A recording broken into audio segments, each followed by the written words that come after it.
All right, so as you can see, I have bought a used Segway UT10 P crew cab. So apparently the P stands for premium. That's what I hear people talk about online. Basically what that means is it gets the gets this large center stack that takes it about 30 seconds to boot up. But whenever you turn the screen on this thing, it goes through this video, and like you see on the center dash here, it actually shows a lot of information. It shows distance to empty, but only below 100 miles. It sits at 99 when the tank is full, but have multi-mode power steering. It obviously shows your fuel, your RPM, your engine temp. It also shows your voltmeter, the mileage, the condition of your four-wheel drive, where your front wheel locked, rear wheel locked, no four-wheel drive, that sort of stuff. See, the radio is still booting. It takes it a minute, but thankfully it doesn't affect the running of the machine. You can still crank it up and move it anytime. It does have factory GPS, which is cool. You can also pair your phone to it and take and receive phone calls and control your music through it as well. And I was confused as to how that works whenever I was looking at this thing. And basically what it is, if you go into the settings, you have two different Bluetooth pairing modes. So you can pair something, you can pair a device, and you can pair a headset. So pairing device, for this example, is me pairing my phone. And pairing the headset is pairing whether it's a, focus, you fuck. Pairing a Bluetooth speaker. So whether it's some cheap pods like this that the previous owner put in here, or an actual headset that would be in a set of helmets, or just a random Bluetooth speaker that you have, you can pair that to the head unit. And that way, when you're listening to music on this page, when you click back and forth, it'll change the song and play it through the Bluetooth, and then you just control the volume right there. Obviously, I don't have anything playing right now, so, you know, your mileage may vary on that. But it does have pretty cool features. I've got USB ports. Got two USB ports down there. That's the override button for reverse. It'll let you go full RPM in reverse. This is the economy and standard throttle, or economy and sport or something. For me, I've been leaving in economy because sport is touchy and this thing has a lot of power. This is just a kill switch. I'm trying to remember not to ever use that, just because I'll forget it and wonder why it won't crank, because you have a kill switch, then you have the key, which kills power, and then you have the start button. The start button will not turn it off, but you can start it with it.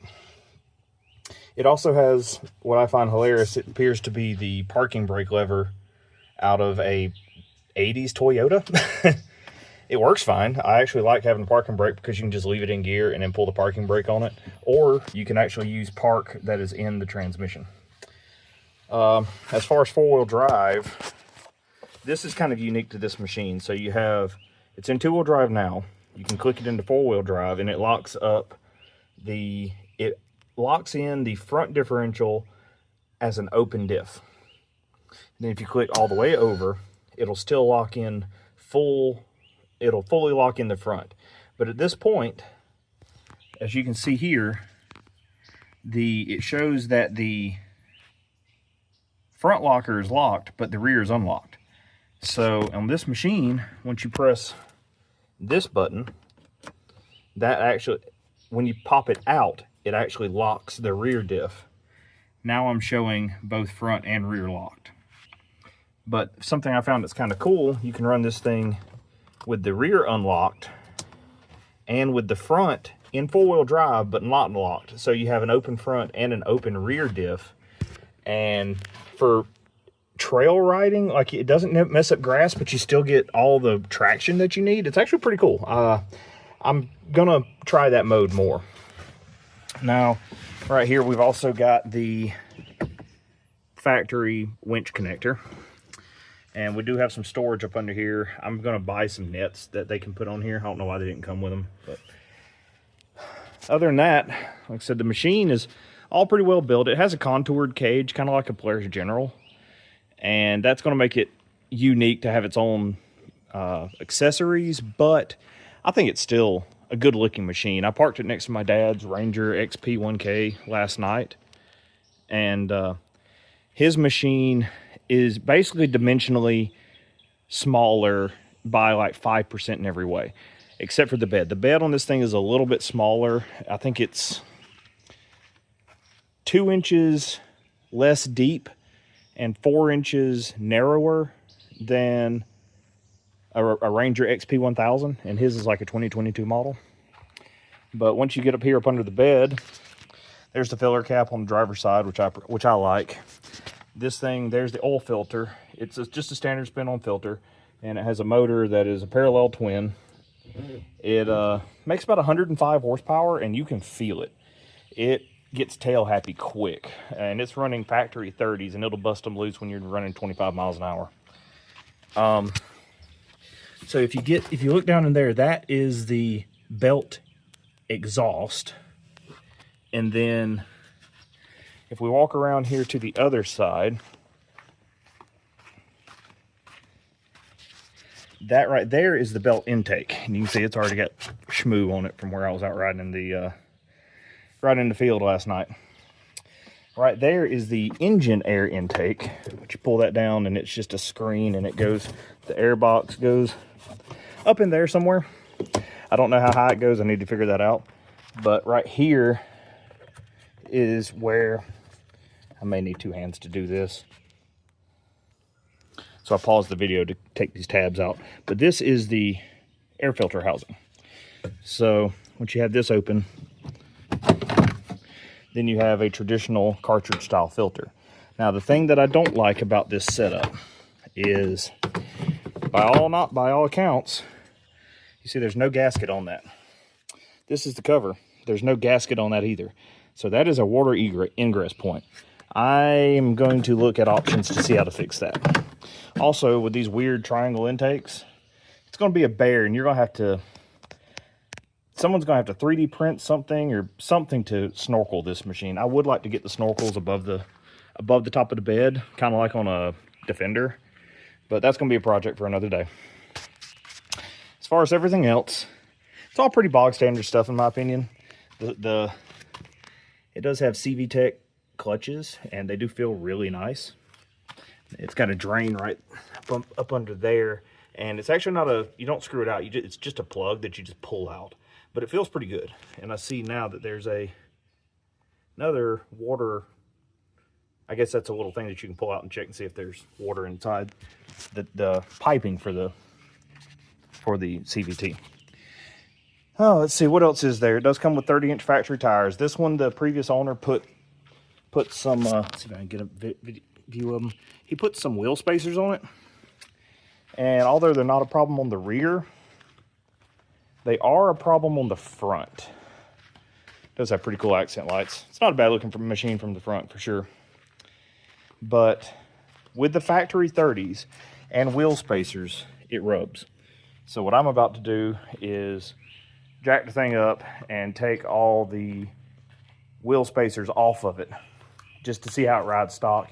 He had also taken the swing arm links off, so I may put them back on. I've got to watch a video and figure out how to take the hood off. But aside from a windshield and the little radio, the little Bluetooth speakers he put in here, it's basically a stock machine. It does have a Honda 4x110 bolt pattern. I'm not sure how I feel about that yet, but I guess time will tell. And yeah, that's pretty much everything I know about the machine right now. You can take the seats out, and there is storage. You got 3 cup holders, front and rear. And it's kind of a pain to get this thing off, but once you do, there's this big storage box that you can pick up and take out. It's about the size of like a garbage can that you would put in your house. It's got 2 little clips and nice big storage. And once you get that out, then you can get down to some bits of the frame. There's some other stuff down there, coolant lines and whatnot. If you do it on the front, the whole bench doesn't come out. Just the passenger and middle side comes out. And so if we pop these up, Then you have another big storage box. I like my storage. And there you go. You can see more of up underneath. I don't know what that is or what it goes to. I'll have to do some investigating on that. It's got a carrier bearing in there. It appears to have 2 regulators, so I'm sure this thing's got tons of charging power. That might be very good for big subwoofers later, hint, hint. But get down in here. It looks like the drive shaft actually does. Let's see if I can get the camera in here. I don't think I'll be able to get the camera in there. It looks like the drive shaft comes straight out of the transmission. I'll walk around to the other side, see if I can get a view. Looks like it comes straight out of the transmission and goes straight forward. Yeah, it does. You can kind of see it up in there. Let me shut the phone. It does have a straight path for the drive shaft. So hopefully no side of the case snorkel gear problems on a Polaris, like on a Polaris. It does have a sight glass for the oil, which is nice. I know one of the weird things about this motor is it is a dry sump motor, and it takes about 3.5 quarts of oil. Apparently it's pretty common for people to overfill it because of something about when the motor's cold, it doesn't filter down like it's supposed to. But if you let it warm up and then drain the oil, then you can put 3.5 quarts in and it's fine. And if you overfill it, it's not a big deal. It just tends to soak the air filter. So another weird eccentricity about it, it's got the front doors open like a vehicle and the rear doors are suicide doors. And let's see what else is there. Back up here to the headlights, it's got a vehicle style headlight switch. And it's actually all the wiring, from what I've read, all the wiring is actually there for blinkers and a street legal kit, except that they didn't put a harness in because of America. But it does also have a horn, which is just all, isn't it cute? But yeah, there's a lot about the machine I don't know yet, but I'm still learning. I'll probably end up having this thing apart a bunch of times and just enjoying it and working on it because I enjoy that too. And oh, it did come with, from the factory, with a 4,500 pound Nova winch. Never heard of it. Looks like a knockoff super winch almost. It's got a, let's see how hard it is. Oh, the actuation on the free spool actually feels really good. Got a good positive click. Oh, and it did come with for the winch, it came with both a wired winch remote and a wireless winch remote. So I haven't messed with it yet. I'll probably play with that a little bit, see how I like it. But other than that, it's a very nice machine. I'm excited to ride it, play with it. I'm gonna probably try to get it out and go ride in the next couple of weeks and give y'all an update. So just another quick little update while I'm sitting here working on this thing. It does have, looks like it'd be a 30 mil castle nut for the axle. End of the diameter there looks huge compared to other stuff I worked on, i.e. Polaris. And good big brakes. Looks like the brake pads are in pretty good shape. Can we get a view on it? Yeah, there it is. They look out there pretty good. And Polaris style pinch ball joints, upper and lower. And I'm looking at the hammer marks. I'm wondering if he either hit something or had to take that ball joint out for some reason at some point. Hard to tell. It's just got standard black shocks.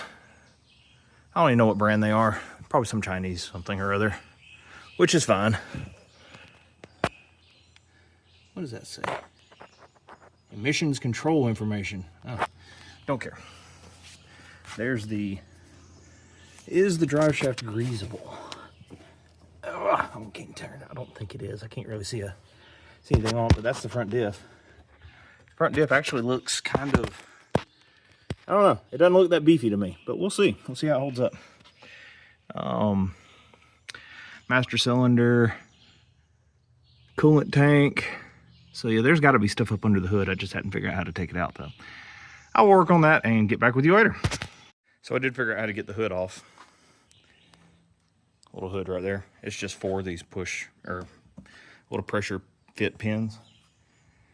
And they were tight, but I got them out. Now I know. But it actually does have a lot of anti-rattle stuff. There aren't hardly any rattles in this machine. And it's got the Polaris. I don't think it's called Polaris. It's just the Pulse bus bar. So any Pulse accessories you can just plug directly in. That's pretty nice. All the fuse boxes right there. Something I like is it's got a bog standard like ODB port. So if you got a scan tool, you can just plug it in and maybe read some codes. I'll have to investigate that further. Cool. Let me get the front tire, get that wheel spacer pulled off and get the front tires off, and then I'll come back and work on the rear and show you the rear. Something that I've heard over and over about this thing, it says a crazy tight turning radius. So that one looks pretty decent. You get over on this side. This tire is near about perpendicular to the machine. But since I've taken the spacers off, I actually have some clearance now. So I'm thinking about going ahead and cranking up the shocks. Maybe 1 click, maybe 2 while I've got it here. Just get me a little bit more ride height because this thing is a bus. But yeah, I'm gonna do that, and I think that's what I'm gonna do. I'm gonna go ahead and get my my giant pipe wrench and adjust those shocks up 1 more click, or maybe 2 more clicks. Get some ride height out of it, and let some dang air out of the tires. I don't know how much he's got in it, but yeah, there ain't no give. These things are about as full as you can get. It feels like they're at seating pressure. So, all right, let me get back to work. I've got the machine. I got the wheel spacers taken off, and I got the machine. I went ahead and cranked the front shocks up 2 clicks. First thing I noticed is the previous owner put wheel spacers on it. I think it needs them. Apparently, this is one of the machines where the rear is wider than the back, or the rear is wider than the front, because at least by my ichrometer, when I stand out here and look down the side, the rear still has spacers on it. The front does not. It looks pretty square though. I might just jack up the rear end and put the crank the shocks up a couple of clicks, get the ride height on up, and see how I like it. Yeah, because I have already ordered a Perfex 2-inch lift kit, and I think what I'll do when it comes in is I'm going to install the lift kit and then turn the shocks back down a little bit. But yeah, the 2-inch spacers on the rear, I think, are the ticket. Looking down the side, like you just start to see the tire, and it's looking squared on the sides. So, kind of interesting. There it is, yeah. So this is kind of interesting. To get to this back shock collar, you can see where I marred it all up trying to get to it without taking this loose. But I noticed, first off, has a grease fitting. There's also a grease fitting, let's see, can you see it? I'm bad with the camera. There it is. There's a grease fitting on the bottom side too. And I've never seen that, but it does also have these little cups and that style bushing. It's actually rubberized. I think it's kind of like a Honda. I'll have to confer to an expert on that one.